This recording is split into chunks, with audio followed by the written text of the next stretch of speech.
তিনটি স্বপ্ন দেখলে বুঝবেন আল্লাহ আপনাকে ভালোবাসেন।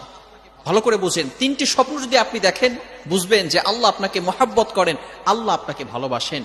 স্বপ্ন আমরা অনেকেই দেখে থাকি। স্বপ্ন হচ্ছে তিন প্রকার, ভালো করে মনে রাখবেন। এই স্বপ্নের বিষয়টা হচ্ছে খুবই গুরুত্বপূর্ণ বিষয়। অনেকে স্বপ্নকে বিশ্বাস করতে চায় না, এটাকে অস্বীকার কোনোই অবকাশ নেই। কারণ আল্লাহ রাসূল সাল্লাল্লাহু আলাইহি সাল্লাম স্বপ্ন দেখেছেন এবং স্বপ্নের মাধ্যমে আল্লাহ রাসূল সাল্লাল্লাহু আলাইহি সাল্লামের কাছে ওহী এসেছে এবং আল্লাহ রাসূল সাল্লাল্লাহু আলাইহি সাল্লাম নিজে বলেছেন যে স্বপ্ন হচ্ছে 46 ভাগের এক ভাগ। সুতরাং আমরা স্বপ্ন অনেকেই দেখে থাকি। এই স্বপ্ন হচ্ছে তিন প্রকার। একটা হচ্ছে ভালো স্বপ্ন, এই ভালো স্বপ্ন এটা আল্লাহ তাআলার পক্ষ থেকে আসে। দ্বিতীয়টা হচ্ছে খারাপ স্বপ্ন, এটা শয়তানের পক্ষ থেকে আসে। সুতরাং আরেকটি হচ্ছে ইচ্ছা স্বপ্ন, অর্থাৎ আপনি সারাদিন যে কাজগুলো করছেন এগুলো আপনি সেগুলোই রাতের বেলা স্বপ্ন দেখছেন। সুতরাং ভালো স্বপ্নগুলো আল্লাহ তাআলার পক্ষ থেকে আসে। তিনটি স্বপ্ন যদি আপনি দেখেন মনে করবেন যে আল্লাহ আপনাকে ভালোবাসে। এক নম্বর স্বপ্ন হচ্ছে আপনি যদি দেখেন স্বপ্নে আপনি